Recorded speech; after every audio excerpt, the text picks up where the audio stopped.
Chapter 8. Alarms blared all around the Jigsaw and Tiptoe, so loud they had to shout to be heard. The formerly dark room was illuminated by harsh red lighting.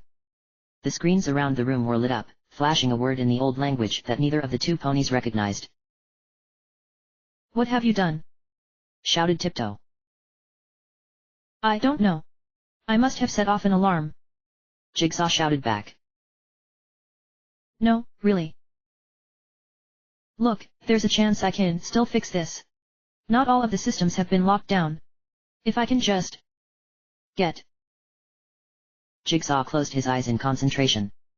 Tendrils of blue light burst from his horn and seemed to spread across the wall like vines, taking the edge off the red light that shone through the room.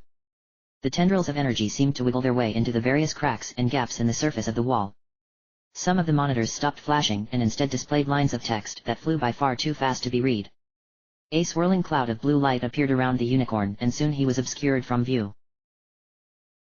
Tiptoe stood back from him, staring in awe at the bright blue ball of swirling light. One by one, the monitors stopped flashing and the lines of text appeared.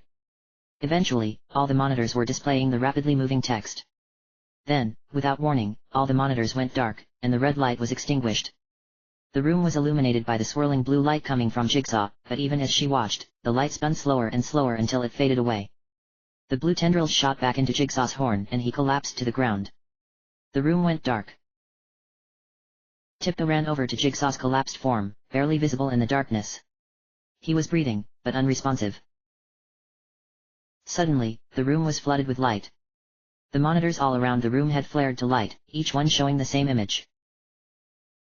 The symbol on the floor began glowing, as well, and with a loud slamming noise, the metal doors on one side of the room receded into the walls. The air suddenly grew warm, and the metal sun and moon moved into the center of the domed ceiling. They met, the sun fitting perfectly inside the stylized crescent moon. Tiptoe stared in awe at the open doors. Floodlights lit the passage beyond, which stretched downwards. She sighed to herself. "Do they really have to make opening doors that dramatic?" Jigsaw's eyes fluttered open. "Did it work?" "Oh. You're awake. It kind of worked. Half of the door opened, and this half leads downwards." "Lovely. What does this symbol mean? It's everywhere." "Who knows? It obviously has something to do with the sun and moon. Maybe it used to be a government institution." "I think it's more than that. The magic here is some of the strongest I've ever encountered except maybe for that dragon. This facility is way higher up than a simple government institution." "If it's so powerfully protected, then how did you manage to get in so easily?" A smile crossed Jigsaw's face. "Because I'm good at what I do." Tiptoe nudged him playfully. She couldn't quite forget, however, that every time he did magic, it seemed to be more impressive than the time before it. She wondered how she could ever compare to his level of ability. Jigsaw stood up shakily and approached the passageway. "There's nothing more I can do from here. Our only option is to go through that door, I suppose." He passed under the metal archway, Tiptoe following next to him. The passageway turned into a staircase as they walked on. The passageway ahead was only illuminated for a few feet in front of them. More lights came on as they walked forward, and the lights behind them switched off. Before long, they came to a platform. The hallway ahead of them was forked. On the left, the sun and moon insignia was engraved on the ground. Tattered scraps of fabric were littered along the ground. On the right, the passage was barren. "I think we should follow the symbol.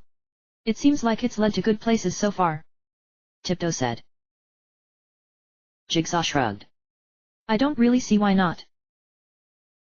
As they entered the hallway, the sun and moon insignias on the floor began to glow softly. It provided the only light in the hallway, as this particular passageway conspicuously devoid of lights along the wall. Eventually they entered a much larger, round room. It was obvious this room had once been lavishly decorated. Empty flower vases, tattered banners, and torn-up chairs and seats littered the space. The most interesting feature of the room, however, lay directly opposite the door. 2 ornate thrones sat against the wall. One looked as though it was once bright white, though it had been faded and dirted with time. The other throne looked black as night. Behind the thrones was a giant, solid gold sun and moon insignia. Jigsaw and Tiptoe stared at it in awe. After a few seconds of slack-jawed staring, Jigsaw spoke. I think this was once a royal chamber. Celestia and Luna themselves once sat here." This explains all the heavy-duty magic they must have enchanted this place themselves. It's incredible you managed to break through the enchantments, then. Well, they've gotten much weaker over time. Before the Great Cataclysm, this place was as good as impregnable. Then what was that attacking on the video screen back in the room with all the monitors? That's what worries me.